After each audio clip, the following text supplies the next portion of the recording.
The next video was captured by me.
A mango leaf follows the golden ratio in its shape and vein structure.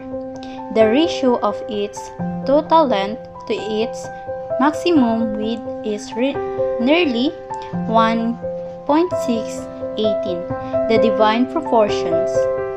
Also, the section of its main vein and the branches pattern follow this ratio.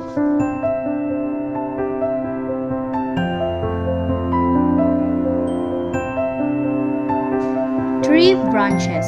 Branches grow in stages matching the sequence. One trunk. 1 plus 1 is 2.